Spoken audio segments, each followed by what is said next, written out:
అందరికీ వందనాలండి. మనం ఈ ఆంగ్ల మాసాల్లో 11వ మాసం అయినటువంటి నవంబర్లోకి అడుగుపెట్టేశాము. ఈ మాసంలో తులారాశి వాళ్ళకి ఎలా ఉంటుంది అనేది ఇప్పుడు చూస్తాం. గ్రహ సంచారం ఏంటంటే వీళ్ళ జీవితంలో అనేక ముఖ్యమైన రంగాలపై ప్రత్యేకంగా చూపిస్తుంది.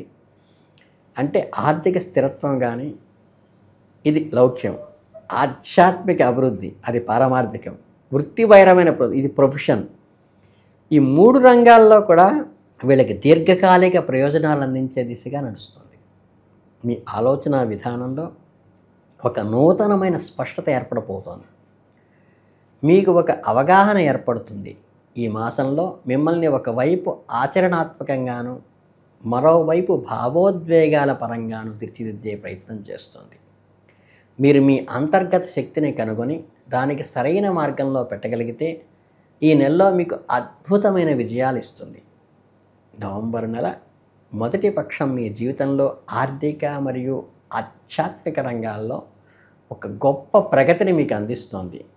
చాలా కాలంగా నిలిచిపోయిన ధనాన్ని, కావలసిన పెట్టుబడులని, మీరు ఊహించిన లాభాలని పొందుతారు. కేవలం డబ్బు రాకతో మాత్రమే కాదు, మీ సంపాదనా మార్గాల్లో ఒక గుణాత్మకమైన మార్పును కూడా చేసుకుంటుంది. మీరు చేసే వృత్తిలో కానీ, వ్యాపారాల్లో కానీ ఒక గౌరవము, గుర్తింపు లభించబోతుంది. అలాగే కొత్త బాధ్యతలను అప్పగించే అవకాశం ఉంది. ఆర్థిక ప్రవాహంలో మీ ఆత్మవిశ్వాసాన్ని నింపుతోంది. మీ కుటుంబ సభ్యుల కోరికలను, అవసరాలను తీర్చడం చాలా సులభతరం అవుతుంది ఈ నెలలో. అంటే యాక్చువల్గా పెద్దాన్ని మీరు చాలా బ్యాలెన్స్డ్గా, కంపారిటివ్గా చూసుకుంటూ చాలా సంయమనంతో వ్యవహరిస్తారు. అదే మీకు చాలా ఉపయోగపడుతుంది. అలాగే భగవంతుడి పైన నమ్మకం కానీ, ధ్యానము, యోగా వంటిపై ఆసక్తి పెరుగుతుంది. ఆధ్యాత్మికంగా ప్రశాంతకంగా ఉండటం వల్ల ఆర్థిక ఒత్తిడి మీ మీద ఉండకుండా మీ సహజ మనస్తత్వమే కాపాడుతుంది. ఈ సానుకూల ప్రభావంతో కొన్ని సవాళ్ళు కూడా పొంచి ఉన్నాయి. ఈ పొంచి ఉన్న సవాళ్ళు ఏంటంటే కొత్త వ్యక్తులు ప్రవేశించటం కానీ, కొందరు మీకు సహాయపడాలని వస్తే మరికొందరు మిమ్మల్ని తప్పుదో పట్టిందంటే మిస్గైడ్ చేయటానికి కానీ ఎంటర్ అయ్యేవాళ్ళు, ఎవరిని నమ్మాలో, ఎవరితో స్నేహం చేయాలో ఊహించని ఈ విచిత్రమైన పరిణామ స్థితిలో ఏమవుతుందంటే మీకు కొంచెం జస్టిఫికేషన్ అనేది ఇబ్బంది కలుగుతుంది. కానీ ఎంతో తులనాత్మకంగా ఉండేటువంటి మీ రాశి వాళ్ళ మనస్తత్వము ఈ వాదోపవాదాలు కానీ, డిస్కషన్స్, క్వారల్స్తో ఏంటంటే కొంచెం డిస్టర్బ్ అయ్యే అవకాశం ఉంది. కనుక ఏంటంటే మీ కోపమే మీకు ప్రధాన శత్రువుగా మారే అవకాశం ఉంది. ఆవేశంతో తీసుకునే నిర్ణయాలు ఎప్పుడూ కూడా మంచి ఫలితాన్ని ఇవ్వవు. అందువల్ల మీ కోపాన్ని అదుపులో ఉంచుకోండి. మీ ఆరోగ్యము, జీవన శక్తిని కాపాడుకోవటం మీ బాధ్యత.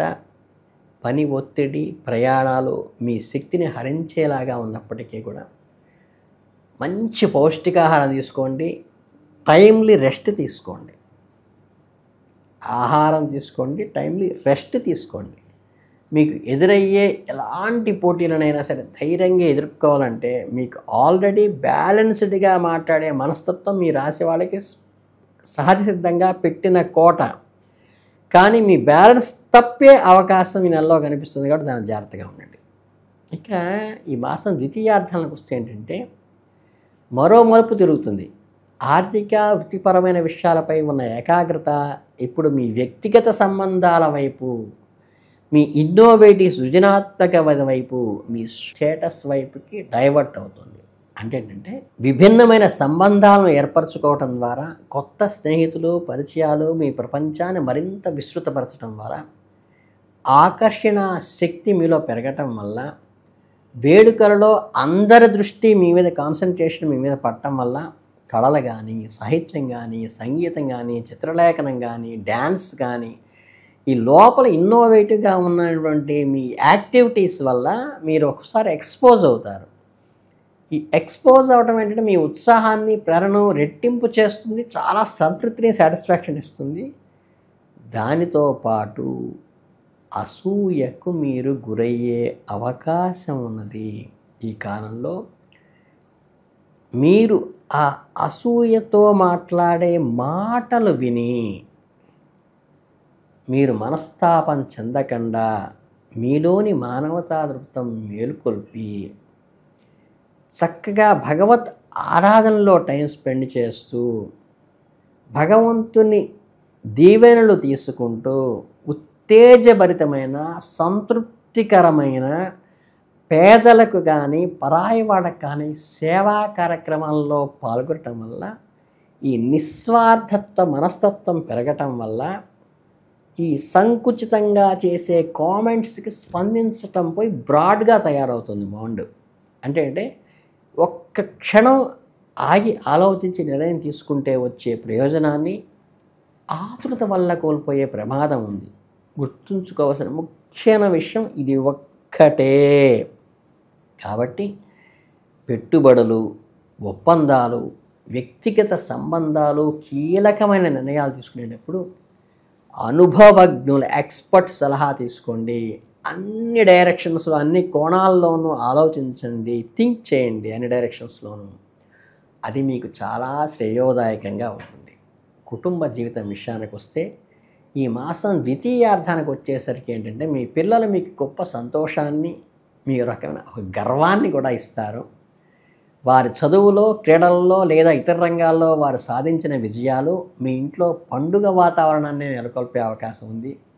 కుటుంబంలో ఒక శుభకార్యం జరిగే సూచనలు ఉన్నాయి. చక్కగా శుభకార్యము కుటుంబ సభ్యులందరినీ ఒక చేటకు చేర్చి బంధాలను బలోపేతం చేసే అవకాశం కూడా ఉన్నది. కాబట్టి మీ జీవిత భాగస్వామి పట్ల మీరు వ్యవహరించే తీరు, మాట్లాడే మాటలు కొన్నిసార్లు కలహానికి కారణం కావచ్చు.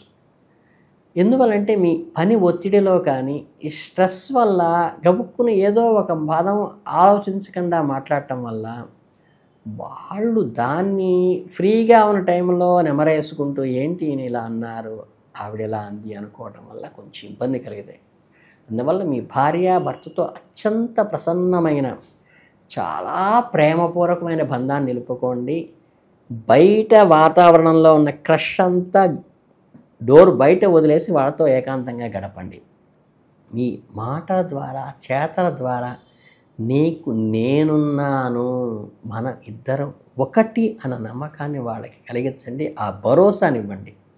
అలాగే వ్యక్తిగత వికాసానికి, బంధాలకు ప్రాముఖ్యత చేసే ఒక ముఖ్యమైన మాసంగా నిలుస్తుంది. అంటే మీ ఆవేశాన్ని నియంత్రించుకోవటం ఒకటి, ఆచరణాత్మకంగా ఆలోచించటం రెండు, బంధాలని బలపరుచుకోవటం మూడు. ఈ 3 పాయింట్స్ మీద మాత్రమే ఈ నెల మొత్తం ఆధారపడింది. పూర్వపక్షంలోనూ పరపక్షంలోనూ 2-15 రోజుల్లో కూడా అదే జరుగుతుంది. కాబట్టి మీకు ప్రత్యేకంగా చెప్పేది ఏంటంటే మీరు కొంచెం ఓపికగా చేయగలిగితే అసలు మీరు ఏ జపము, ఏ పూజ మంత్రము లేకుండా పూర్తిగా ఏకాంతంలో కూర్చుని అసలు నేనెవరు, నేను ఎక్కడి నుంచి వచ్చాను, నా గోల్ ఏమిటి, నేను దేనికోసం జీవిస్తున్నాను, ఏం చేయదలుచుకున్నాను, నా తదనంతరం ఎలా నేను మిగిలిపోదలుచుకున్నాను 10 మంది దృష్టిలో అనేది ఒక మానసిక ప్రశాంతతగా ఆలోచించినప్పుడు ఈ థింకింగ్ ఎవరికైతే వస్తుందో ఈ పక్కవాడు అసూయతోనూ కోపంతోనూ చేసేటువంటి సిల్లీవన్నీ కూడా చాలా చిన్నవిగా అనిపిస్తాయి. సో ఈ ఒక్కటి అంటే సెల్ఫ్ రియలైజేషను, మెడిటేషను, ఆత్మ పరిశీలన. ఇది కొంచెం కష్టం, చాలా మిగతా రెమెడీస్ లాగా సింపుల్ కాదు. దీన్ని కనుక జాగ్రత్తగా చేయగలిగితే ఈ తులారాశి వారికి అద్భుతమైన ఫలితాలను ఈ నెలలో కలిగే అవకాశం ఉంది. మీ అందరికీ శుభాభినందనలు తెలియజేసుకుంటూ ధన్యవాదాలు.